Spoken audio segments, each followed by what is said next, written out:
What's going on, YouTube? I'm back with another video for you guys today, and pray you guys are having a blessed day filled with God's love, His joy, and His peace, and hopefully it's there abundantly, right? Today I want to talk about when God tests your heart, when you go through these trials, these situations, when you may face these blockades or these things that might be obstacles standing in your way to what God has promised you. Sunday, my pastor was talking about how with the Israelites, they went to this water and the water was bitter. So they started to murmur against Moses because they couldn't drink the water because it was bitter. But they weren't just murmuring against Moses, they were murmuring against God. And it was just a way of seeing what, out of abundance of the heart, the mouth speaks. Seeing what was really on their heart when situations like that happen. And ultimately, are you going to allow that situation to allow the enemy's words to be like, I told you?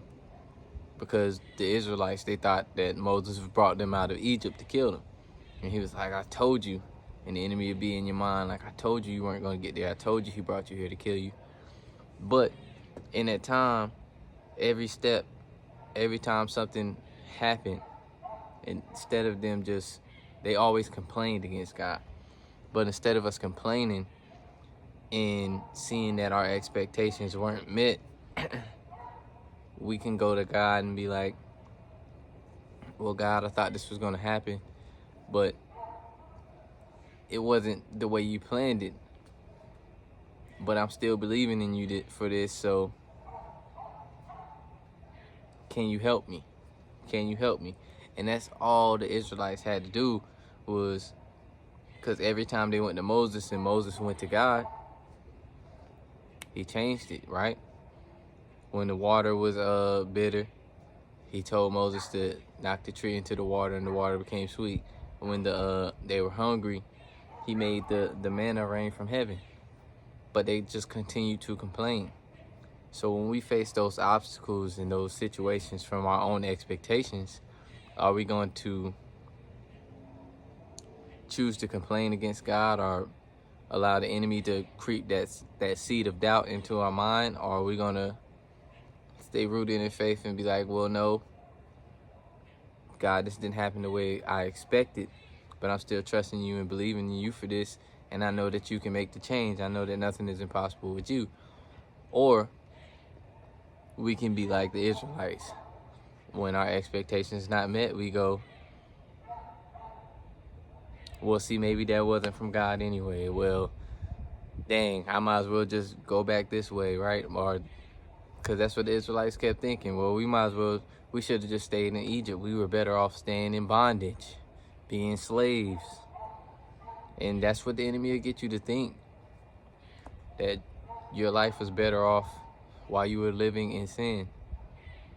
Because you got to face these obstacles. You got to get to the point to where you just completely trust God. No matter if your plans don't go the way you expected, because they were your plans. But we got to know, if it's God's plan, it's going to come out the exact way that he expected and he intended, because his ways are higher than ours and his thoughts are higher than ours, right? So we cannot allow our own expectations that we put on the plans and visions that God has given us to deter us away from the plan that God has for us, because our own expectation wasn't met, because there's some kink in the road, because you might have hit that pothole or whatever. But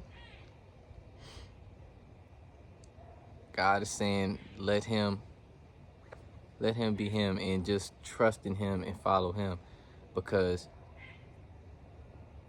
he's been with us the whole time. He'll never leave us nor forsake us. But we cannot follow God and trust in his plan while going, well, God, I think it would be better if it worked out this way. No, his ways are better than ours. Because that's what we do when we place our expectations on things and they don't get met, and which brings discouragement and things of that nature, because our own expectations weren't met, and the enemy can use that to sow seeds of doubt when things don't go the way we expected. But that's why we trust in God. That's why we have our faith in God, and that's why we lean not on our own understanding. Man, I hope this blessed somebody the way it did me. And if you want to check out the full message on that theme, I'll link the sermon in the description. But like I always say, I love you guys, and God loves you more. Peace.